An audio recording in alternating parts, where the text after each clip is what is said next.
तंत्र की दुनिया में बहुत कुछ होता है। आप सामान्य पूजा पाठ कर सकते हैं, देवी देवताओं की कृपा पा सकते हैं, कोई दिक्कत नहीं है। पर जब बात आती है कुछ अलग हटके करने की, कुछ विशिष्ट करने की, जब बात हो प्रत्यक्षीकरण करने की,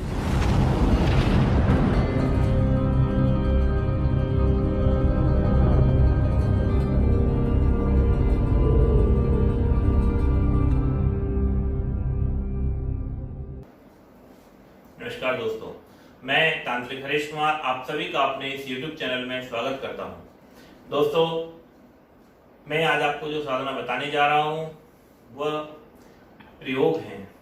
जिस प्रकार से 60 कर्म होते हैं, 60 कर्मों में मारण, मोहन, उच्चाटन, वशीकरण और शांति कर्म, ये जो कर्म हैं, इन सभी कर्मों का एक विशेष नियम होते हैं। इनका विशेष तिथि होती है, विशेष दिन होता है, विशेष काल होता है, विशेष मुहूर्त होता है। इनके हवन का जो विधि विधान है वो अलग होता है और कई तरीके से इनकी अलग अलग चीजें होती हैं जो नॉर्मल साधक को पता ही नहीं होता है।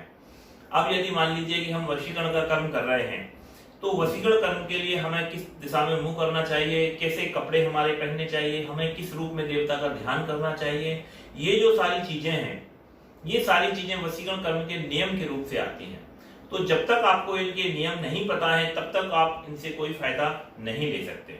हम लोग क्या है कि यदि हमें ठीक से कोई चीज का ज्ञान नहीं होता है तो हम उस क्षेत्र में सफल नहीं हो पाते। वशीकरण कर्म के जो नियम हैं, हम इस महीने आपको वशीकरण कर्म के संपूर्ण नियमों की जानकारियां देंगे कि क्या क्या चीजें होती हैं। ये नियम का आप पालन करिएगा। फिर चाहे आप मंत्र, केवल आप गुरु मंत्र को ले लीजिए, आप चामुंडा का मंत्र ले लीजिए, आप कोई भी मंत्र ले लीजिए, गायत्री मंत्र आप ले लीजिए। इन मंत्रों को लेकर के अगर आप जाप करते हैं तो आपको निश्चित ही सफलता प्राप्त होगी। आप वशीकरण का, जिस किसी का भी आप वशीकरण करना चाहते हैं, उसका आपको वशीकरण पूर्ण रूप से हो जाएगा। वशीकरण का मेन जो है कि हमको नियम नहीं पता होते ठीक से, हमें समय नहीं पता होता, हमें तिथियों का ज्ञान नहीं है और ये सारी चीजें हमें पता ही नहीं होती हैं, हम इनका पालन नहीं करते। तो हम इस महीने आपको वशीकरण के बारे में जानकारियां देंगे। अगले में हम आपको मारण के बारे में जानकारियां देंगे कि कैसे क्या क्या किया जाता है। तो इस तरीके से हम पूरे 60 कर्मों के अलग अलग संपूर्ण नियमों को लिखित रूप में आप सबको भेंट करेंगे ताकि आप अच्छे से उनको पढ़ सकें, समझ सकें और अपने जीवन में उतार सकें। हर व्यक्ति को, जो भी साधना करना चाहता है, जो भी साधक है, उसको इन सारे नियमों की जानकारियां मुंह जबानी होनी चाहिए। जैसे ये जो वशीकरण कर्म है, इसकी दिशा जो मानी जाती है वो पूर्व दिशा मानी जाती है। समय जो होता है वो सुबह का होता है।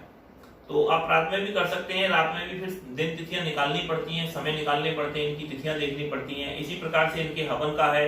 वशीकरण से यदि हम हवन कर रहे हैं तो उनमें क्या क्या चीजों की हमें सावधानियां रखनी है।